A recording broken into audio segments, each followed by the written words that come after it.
వదినమ్మా, వదినా చెప్పరా, పనులు అయినాయా? కాలేదురా. అవునా? అసలు చూస్తూ చూస్తుండగానే క్రిస్మస్ వచ్చేసింది. నెక్స్ట్ మంతే కదా క్రిస్మస్. అప్పుడే వచ్చేసింది. అవును వదినా, మనం ప్రార్థన చేయాలి ఇప్పటి నుంచి. అవును, ఎందుకంటే పండుగకు బట్టలు కొనుక్కోవాలి, పిండి వంటలు చేసుకోవాలి, వీటన్నిటి కావాలంటే డబ్బులు కావాలి. దేవుడు సాయం చేస్తేనే కదరా మనకు. అందుకోసం ఇప్పటి నుండి ప్రార్థన చేసుకోవాలి. చాలా అవసరతలు ఉంటాయి, మనం ప్రార్థన చేయాలి. అవునురా. ఓకే సరేరా, నాకు పని కాలేదు, నేను తర్వాత మాట్లాడతాను. సరే.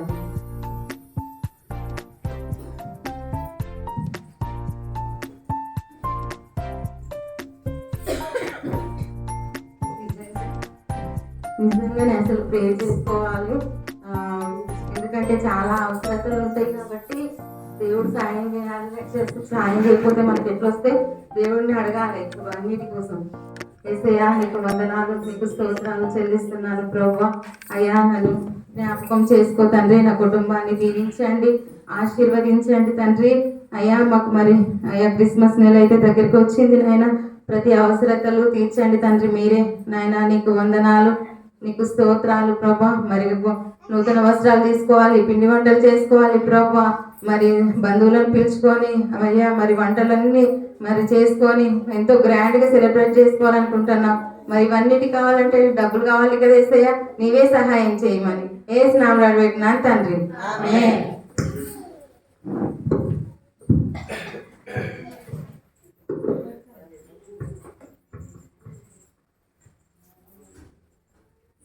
పరిశుద్ధుడా, మహాగణుడా, మహోన్నతుడా యేసయ్యా, ఈ యొక్క క్రిస్మస్ దినాన తండ్రి నాకు నిజమైన సంతోషం కావాలి యేసయ్యా.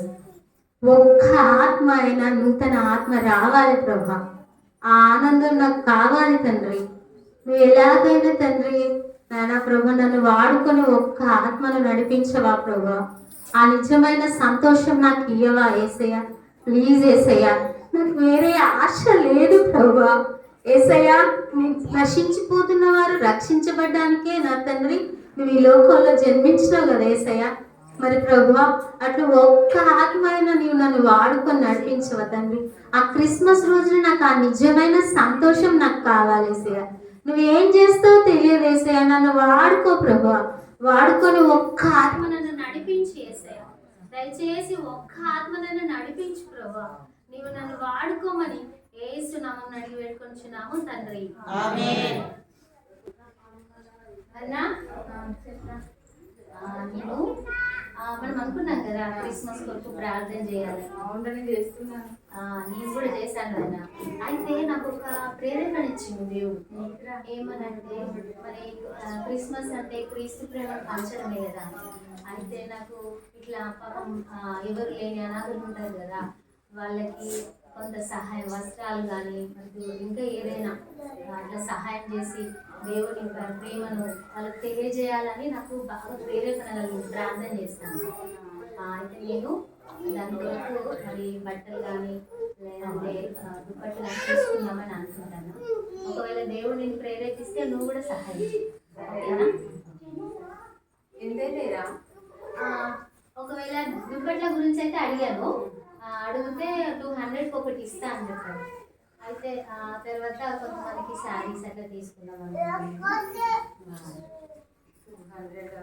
అయ్యో అది 200 అంటవేంటి? మనం క్రిస్మస్ నెలలో ఎన్ని ఖర్చులు పెడతాం చెప్పు. ఎంతో ఖర్చు చేస్తాం కదా, దాంట్లో 200 పెట్టడానికి మనం వెనకాడదు. మనము ఎంతో ఆనందం దేవుడు మనకి ఇస్తున్నాడు కదా, మనం ఇతరులకు సహాయం చేసి మనం దేవుడిని సంతోషపెట్టే వారం ఉండాలి. ఓకేనా? ఈమె మంచి టీచర్ జాబ్ ఇస్తుంది. ఈమెకు డబ్బులు ఏమన్నా తక్కువనా? మేము కష్టపడితే మాకు డబ్బులు, మేము డ్యూటీకి వెళ్తేనే డబ్బులు వస్తాయి. మాకు నా భర్త చేస్తే మా ఫ్యామిలీ ఆమె చేస్తుంది, పెడుతుంది. మాకు పిల్లలు ఉన్నారు, అవన్నీ కావాలంటే మాకు డబ్బులు కావాలి. ఆ 200 కూడా ఉంటే నాకు ఎట్లా చేసి షాపింగ్కి వెళ్ళాలి. క్రిస్మస్కి మంచి చీర తీసుకొచ్చుకోవాలి, పిల్లలకు బట్టలు తీసుకురావాలి, మంచిగా చర్చిలో అందరికంటే నేనే గ్రాండ్ కనబడాలి. ఎట్లా చేసి ఈరోజు షాపింగ్ పోయి వస్తాను. నేను చీరలు ఉన్నాయా? మంచి ఒక మంచి చీర పెట్టండి. ఎంత సెట్ ఇది? 6,700. ఈ దీనికి మేము ఇక ఎప్పుడు కొనట్టే చెప్తున్నావు కదా ఏదో ఒకటి రేట్లు పెరిగాయి కదా ఈ సంవత్సరం, బాగా పెరిగాయి రేట్లు. మేము ఎప్పుడు కొనట్టు చేస్తాను, ఎప్పుడు నీ షాప్ కి వస్తున్నా కదా నేను. ఖచ్చితంగా చెప్తా, తక్కువ చెప్పిన నీకు లేదు ఇచ్చేరేటి చెప్పు, అంతే, ఏం తక్కువ ఉండదు. చెప్పు చెప్పు ఇంకొక మాట చెప్పు. నేను ఇక ఎప్పటికి వస్తానని ఇక నీకు ఊరికే అడుగుతున్నాను కాబట్టి ఒకటే మాట చెప్తా, దానిగా దిగదు. చెప్పు. 5,500 5,500 ఇస్తా, తీసుకోను.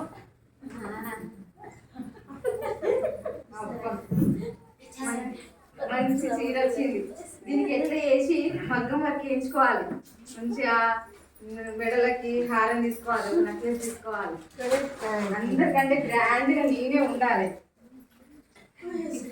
మొత్తానికి అయితే నాకు మంచి చీర దొరికింది. కానీ మనం బయటికి వెళ్ళదందా నాన్నమ్మ దగ్గరికి వెళ్ళి మొన్న మనము పాపం ఎవరు లేనటువంటి వాళ్ళ కొరకు కొన్ని మనం బట్టలు తీసుకున్నాం కదా, అవి మనకు తీసుకొని వెళ్దాం, ఇంకో ఎవరైనా కలిస్తే మనం ఇచ్చేద్దాం.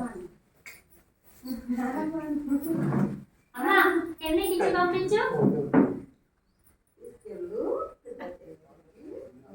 కూర్చో, కూర్చున్నావా? ఓకే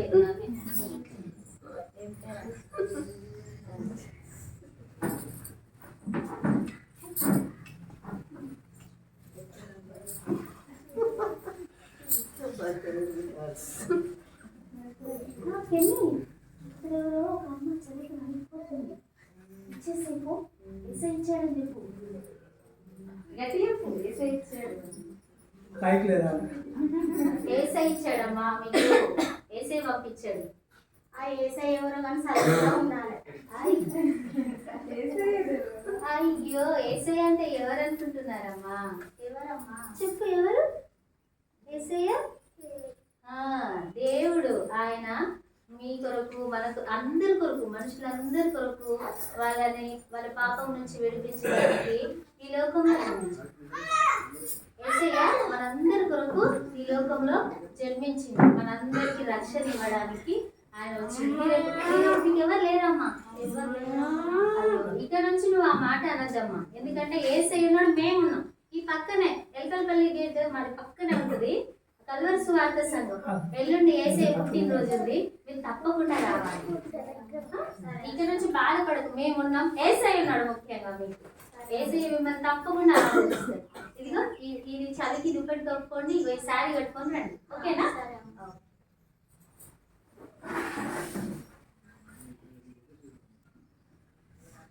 నాకు ఎవ్వరూ లేరనుకున్నా, నా కన్న బిడ్డలే నన్ను రోడ్డు మీద పడేసి వెళ్ళిపోయారు.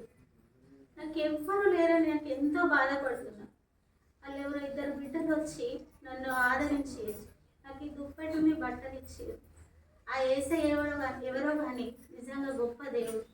నేను ఇక్కడ నుంచి చర్చికి వెళ్తా, వాళ్ళు మాట్లాడిన మాటలు వింటుంటే నాకు ఎంతో ధైర్యం అనిపించేది. నా బిడ్డలు నన్ను దగ్గరకు తీయలేదు, ఈ రోడ్డు మీద పడేసి వెళ్తే అనాథగా బ్రతుకుతున్నా. బట్టలు లేక ఇవన్నీ చలికి వణుకుతుంటే ఆ బిడ్డలు ఎంతో నా మీద ప్రేమ చూపించేది. అంటే వాళ్ళు నమ్ముకున్న దేవుడు నిజంగా గొప్ప దేవుడు. నేను చర్చికి వెళ్తా, ఒకసారి వెళ్ళి చూస్తాను.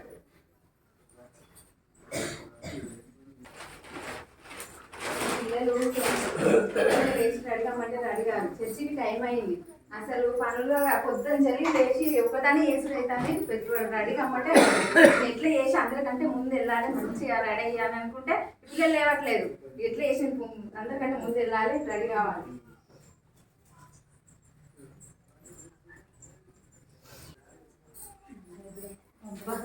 చర్చిలో నేనే అందంగా ఉన్నా, అందరికంటే నేనే నా చీరే బాగుంది, నా నెక్లెసే బాగుంది, వీళ్ళు ఎవ్వరు బాగాలేదు.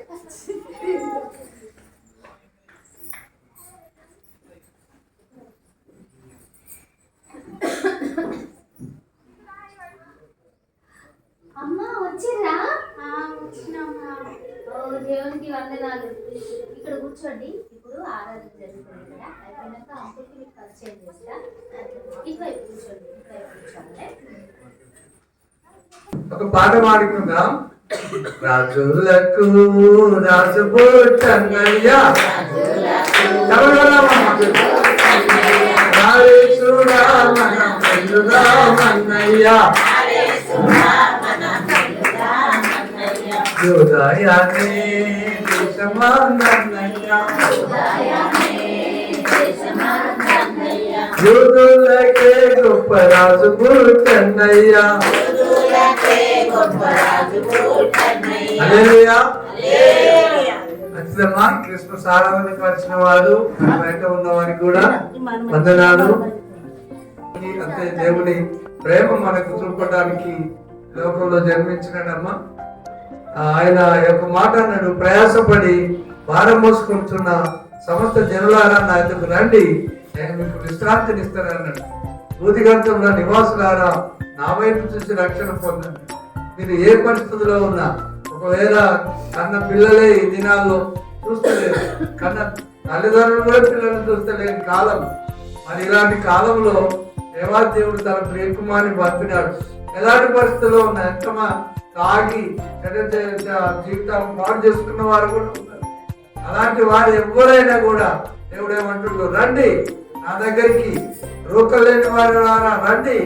మరి ఆహారం కాని దాని కొరకు మీ కష్టమును ఎందుకు వ్యయపరచుకుంటున్నారు, రండి అని పిలుస్తున్నాడు. కాబట్టి ప్రార్థన చేసుకుందాం. ప్రేమ గల తండ్రి, మీకు వందనాలు చెల్లిస్తున్నాం.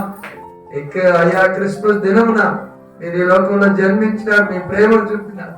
మేము కూడా అలాంటి ప్రేమను చూపిన విధంగా అందరికి సహాయం చేయమని, ఎలాంటి పరిస్థితుల్లో ఉన్నాం బిడ్డలు మరి సువార్త విని మీ వద్దకు వచ్చి రక్షింపడానికి సహాయం చేయమని యేసు ప్రభువు పేరిట వేడుకున్నాం తండ్రి.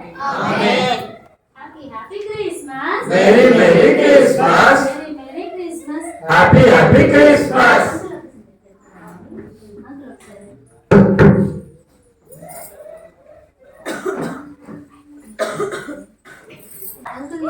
కొత్తగా వచ్చారు. మొన్న మేము అటు మామూలుగా బయటికి వెళ్ళినప్పుడు ఈ అమ్మ కనిపించారు. అయితే మన చర్చి గురించి చెప్పి, దేవుడి గురించి చెప్పి మరి చర్చికి రమ్మంటే వచ్చారు. అమ్మకి ప్రార్థన చేయండి, దేవుడిని విశ్వసిస్తున్నారమ్మ. అమ్మ, మీరు ప్రభువుని దగ్గరకు వచ్చినారు, ప్రభు మీకు సాయం చేస్తారు. ఏ పరిస్థితి అయినా ఆయన మీద ప్రార్థనతో ఆయన మీద భారం వేస్తే ఏదైనా తీరుస్తాడమ్మా. ప్రార్థన చేస్తారు.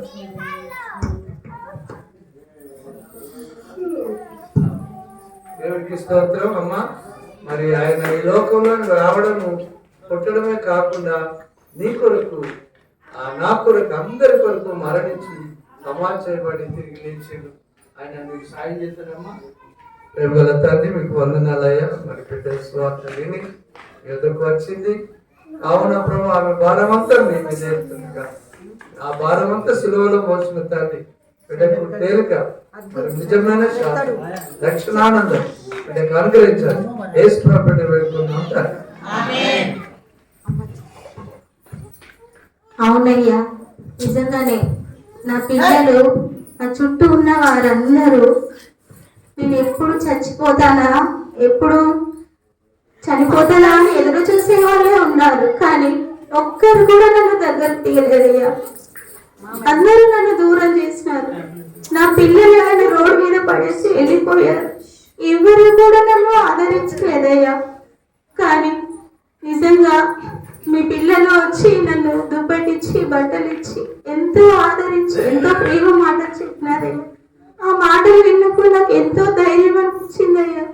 నిజంగానే ఆ యేసయ్య నా కోసం మరణించిందా? నేనెప్పుడు చనిపోతానని చూసే వాళ్ళు ఉన్నారు ఈ లోకంలో, కానీ ఆ యేసయ్య నా కోసం, నన్ను ఎంతో ప్రేమించి నా కోసం చనిపోయి తిరిగి లేచి ఉన్నాడని మీ మాటల ద్వారా విన్నానయ్యా. నిజంగా ఆ దేవుడు గొప్ప దేవుడయ్యా. ఎంత ప్రేమ గలవాడు యేసయ్య. నేను ఇక నుంచి దేవుణ్ణి నమ్ముకుంటానయ్యా. నిజంగా నాకు ఎవరు లేరు, ఏ కుటుంబం లేదయ్యా. కానీ ఇక్కడికి వచ్చినాక, మీ పిల్లల్ని మిమ్మల్ని చూసినాక నిజంగానే నాకు ఒక కుటుంబం ఉందని నాకు అర్థమైందయ్యా. ఇలాంటి ప్రేమ నేను ఎక్కడ చూడలేదయ్యా. నేను నిజంగా దేవుని ప్రేమ ఎంతో గొప్పది. నేను ఇక నుంచి దేవుడిని నమ్ముకుంటానయ్యా. చర్చికి వస్తాను నేను.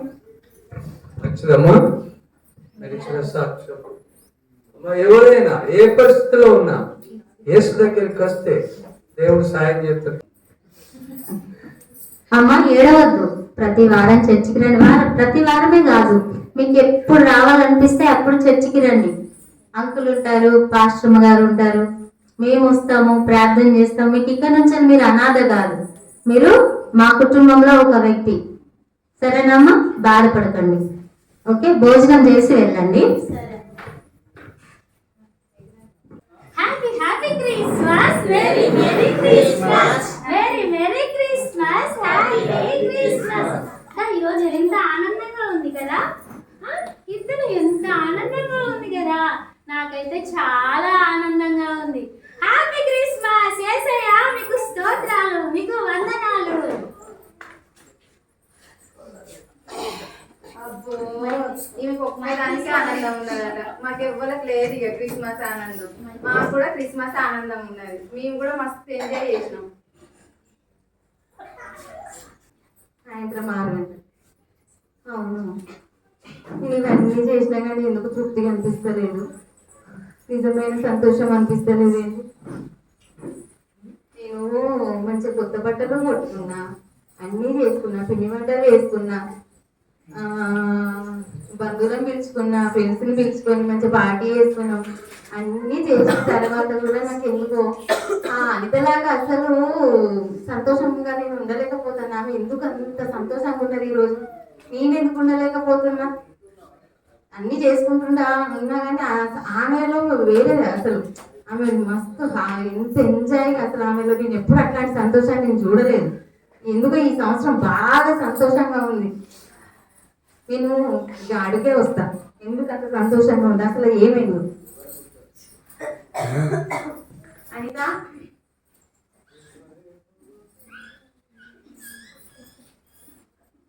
చెప్పవేనా? ఏం చేస్తానవరా? ఏం లేదు, ఈ రోజు నాకు చాలా సంతోషంగా ఉంది. ఆ హ్యాపీనెస్ లోనే ఉన్నాను నేను. ఇంకా ఎందుకురా నీకు ఇంత సంతోషం? మేము కూడా నీలాగానే మంచి బట్టలు వేసుకున్నాము, కొత్త బట్టలు వేసుకున్నాము, పిండి బట్టలు వేసుకుని అన్నీ చేసుకున్నాం. కానీ నీ అంత సంతోషంగా ఎత్తుకుంటే లేకపోతే నువ్వెందుకు అంత సంతోషంగా ఉన్నావు? ఎందుకంటే నేను 1 month నుంచి ప్రేయర్ చేసిన. ఏమనంటే మనం అనుకున్నాం కదా ప్రేయర్ చేయాలని. నాకు నిజమైన ఆనందం ఏమనిపించిందంటే, ఇవన్నీ ఎప్పుడు ప్రతి సంవత్సరం కొత్త బట్టలు ఇవన్నీ కామన్ కాదు, కానీ ఒక్క ఆత్మ అయినా రక్షించబడకపోతే ఎట్లా? మన హృదయంలో యేసయ్య జన్మించాడు, మనకు ఆనందం ఉంది. అట్లా తెలియని వాళ్ళ హృదయాల్లో యేసయ్య జన్మిస్తే వాళ్ళు దేవుని సన్నిధికి నడిపించబడితే ఎంత బాగుంటుందని యేసయ్య దగ్గర నేను వేడుకున్నాను. ఆ యేసయ్య అట్లా ఒక ఆత్మను, నూతన ఆత్మను నడిపించింది కదా, అందుకే నాకు చాలా సంతోషంగా ఉంది. కొత్తగా వచ్చిన అమ్మ నువ్వు చెప్తే వచ్చిందారా? అంటే దేవుడు నన్ను వాడుకున్నాడు అంతే. నేను వెళ్తున్న సమయంలో ఎవరు లేరంట, పాపం రోడ్డు మీద ఉండి బాధపడతా ఉంటే ఇంకా మనం వస్త్రాలు ఇద్దామని అనుకున్నాం కదా, అందుకనే వెళ్ళి ఇచ్చాను. ఇచ్చిన తర్వాత ఆ అమ్మ చాలా సంతోషపడింది. యేసయ్య గురించి చెప్పిన తర్వాత నేను ఇప్పుడు చర్చికి వచ్చింది కదా ఈరోజు, మళ్ళీ అంకుల్ ద్వారా దేవుడు మాట్లాడినప్పుడు ఆమె ఎంతో సంతోషపడ్డది. నేను దేవుడిని విశ్వసిస్తున్నా అని చెప్పింది. అందుకు నాకు చాలా ఆనందంగా ఉంది. మరి క్రిస్మస్ అంటే అదే కదా వదిన, క్రిస్మస్ అంటే క్రీస్తును పంచడమే కదా, క్రీస్తు ప్రేమను తెలియజేయడము, క్రీస్తును ప్రకటించడము. క్రిస్మస్ అంటే నిజంగా యేసయ్యను ఆరాధన చేయడమే కదా.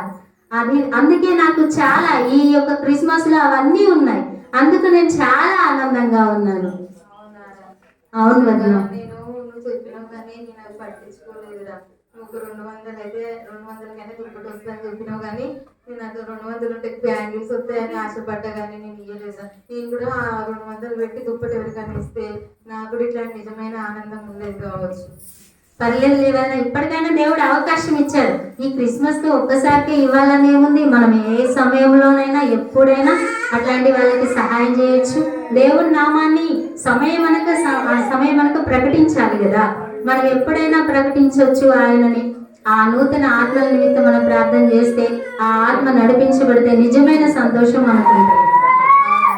సరేరా, నేను క్రిస్మస్ దాకా ఎందుకు ఇప్పటి నుండి దేవునికి ప్రార్థన చేస్తా, నూతన ఆత్మలను దేవుని సన్నిధికి నడిపించమని. నేను కూడా ఈ రోజు నుండి దేవునికి చాలా మొరపెడతా. దేవ, నాకు నిజమైన సంతోషం కావాలి, కొన్ని ఆత్మలైనా నేను క్రిస్మస్ వరకు నీ సన్నిధికి నడిపించాలని ఈ రోజు నుండే నేను ప్రేయర్ చేస్తా. తప్పకుండా నేను కూడా మీకు సపోర్ట్ గా ఉంటాను. సరేరా, కలుస్తాను. మీకు కూడా ఈ సంతోషం కావాలి. నాతో పాటు మీరు కూడా నిజమైన సంతోషం కావాలనుకుంటే దేవుని సన్నిధిలో మీరు కూడా ఈ రోజు నుండి ప్రార్థన చేయండి. ఎందుకంటే ఒక నూతన ఆత్మ రక్షింపబడితే అది ఈ లోకంలోనే కాదు, పరలోక రాజ్యంలో కూడా ఎంతో ఆనందం విందు జరుపుకుంటారంట పరలోకంలో. అట్లాంటిది మనం కూడా ఇక్కడ ఒక నూతన ఆత్మను సంపాదించగలిగితే అది మనకు నిజమైన క్రిస్మస్, నిజమైన ఆనందం. మనము దేవునికి ఇచ్చేది నిజమైన కానుక ఏదైనా అంటే అది నూతన ఆత్మనే. ఒక వ్యక్తిని మనం దేవుని సన్నిధికి నడిపించడమే. మనం ఒక నిజమైన సంతోషాన్ని పొందుకోవాలంటే ఈ విధంగా మనము ఇతరులకు సహాయం చేస్తూ నూతన ఆత్మలు, నశించిపోతున్న ఆత్మల విషయమే భారం కలిగి ప్రార్థించాలి, సువార్త ప్రకటించి దేవుని సన్నిధికి తీసుకురావాలి. మరి నిజంగా నిజమైన క్రిస్మస్ ఎప్పుడు అంటే మీ అందరికీ అనుభవం ఉంది. ఎందుకంటే మీరు సువార్త చెప్పినప్పుడు ఎవరైనా దేవుడి గురించి గొప్పగా మాట్లాడితే మీ హృదయంలో చెప్పలేనంత ఆనందం. ఆ ఆనందము మాటల్లో వర్ణించే విధంగా ఉండదు. అది మీ అందరికీ ఉంది. ఇంకా ఇంకా మనము మన సంఘంలో ఉన్నటువంటి వారము అట్లా నూతన ఆత్మలను నడిపించాలని, అంతేకాకుండా ప్రతి క్రిస్మస్ కి మనందరం ఒక ప్రార్థన చేయాలి. ప్రభా, ఒక్క ఆత్మైనా రావాలి తండ్రి, ఆ నిజమైన క్రిస్మస్ ఆనందం మా సంఘం పంచుకోవాలి, నేను పంచుకోవాలి అని ప్రతి ఒక్కరు మా వ్యక్తిగత ప్రార్థన చేయాలి. నిజంగా నిజమైన క్రిస్మస్ అంటే దేవుణ్ణి ప్రేమను పంచడము, ఆయనను ప్రకటించడము, ఆయనను మనసారా ఆరాధించడమే కదా మనందరికీ తెలిసిందే. కాకపోతే మరొకసారి మేము గుర్తు చేయడం జరుగుతుంది. మాకు ఈ అవకాశం ఇచ్చిన అంకుల్ కి, చూసిన మీ అందరికీ థ్యాంక్ యూ సో మచ్.